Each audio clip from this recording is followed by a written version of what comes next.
Here we go. Here we go. Here's the thing. Part of this piece has made audiences members faint. Twice. Blood loss, body horror, internalized misogyny, mortality, and constant fear. AFAB reproductive organs being belittled and ignored by the American medical system, surgeries, recoveries, definitions of womanhoods, and oh my God, did that come out of me? I'm gonna put this thing on because I have to use it for part of it. All right, here we go.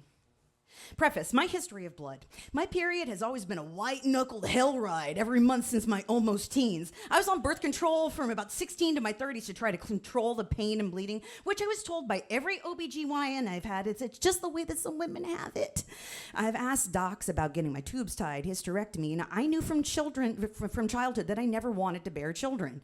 I was told that I couldn't do anything until after I had one, maybe two kids, waited years, checked with my husband, didn't get married until I was 38. Fuck you. Treatment was always conditional on my partner, the future never kids. My body was only ever sort of my choice. My bleeding had become worse and worse over the years, my anemia increasing with it. Y'all, I have bled through everything. I'm an actor, primarily on stage. Do you know what it's like to bleed through a costume on stage in front of an audience to try to figure out ways to hide it until you can exit so that you don't get your blood on the stage furniture? And oh yeah, it sucks. Part 1, 2017, body horror as a good feminist. Even if you think you are dying, you'll find that you are conditioned by all sorts of patriarchal bullshit. Expect to hear the bell ring every time we run into the things a good feminist doesn't think, while I stared from places like my bathroom floor. Friday, my period showed up 5 days early. I gave it some deep side eye and settled into the usual dread. I had come to accept this medical advice. Be quiet, get through it. There we go.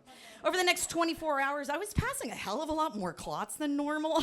I just felt the usual amount of disgust with my body and tried to hide it from my fiancé. My period had its own trash can. I didn't want my fiancé or any wayward guest to see that I was bleeding. It's crass. There we go. I didn't want to see it or how many heavy-duty, ultra, mega church industrial products that I would go through. It felt excessive and secret and somehow shameful. Saturday into Sunday, the black edge pain deepened, and then things began to turn. Now, every time I stood, the gravity flow got worse, and I started to feel things pass, like H.P. Lovecraft, elder god, slipping gracelessly into my panties. Past clots the size of cherries, and then small plums, and then raw liver the size of half of my hand. My fear was increasing along with my heart rate and my dizziness. Something's not right, it's not right. I was going through doubled up feminine products in a couple of hours, then 1.5 hours, then 1, and then 30 minutes.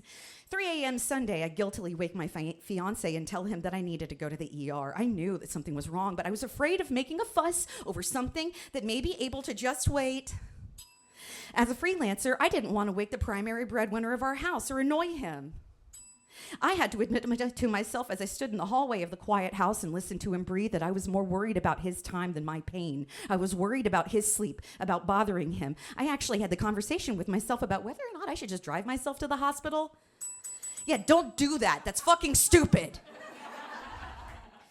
In the ER, I was having trouble walking without getting dizzy. I was bleeding through every 20 minutes. Every time I removed a tampon, a steady stream of blood shot out. Hammer horror film like Kill Bill squibs. It was a nightmare. Speaking with all the women triage staff, I began to weep as I recognized my own fear. No, this is not normal. I am so tired, my mouth is fuzzy. Be pleasant and weak and hope for help. I peed in a cup and then saw myself outside of myself on my knees wiping up my blood from the hospital floor. My hemoglobin was at a 10. It should be between 11 and 14. Uh-oh. I was wheeled to get a sonogram where I apologized to the male health professional about the mess down there. He called in a female text that he would be chaperoned during the invasive sonogram, and she sat and scrolled through her phone. 2 ultrasounds later, 1 intravaginal that felt like he was moving a broomstick around a stuck garbage disposal. I was so tired and fucking humiliated.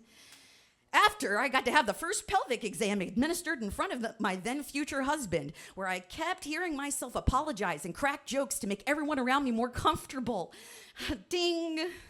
Best compliment of the night, your cervix looks great. Why, thank you, doctor. This old thing. I was given fluids, some pills, sent home, see your GYN. Monday, things are hazy. My mom brings me lady Pampers so that I can stand without accelerating, bleeding, getting everywhere. I had a follow-up schedule the next morning and tried to remain cheerful and positive.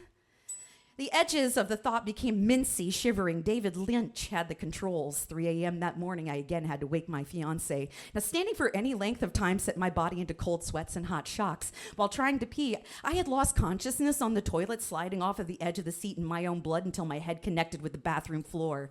I remember thinking the strangest things laying there, like, my baseboards are so dirty. Oh, God, he'll see the blood everywhere. You have to clean this up.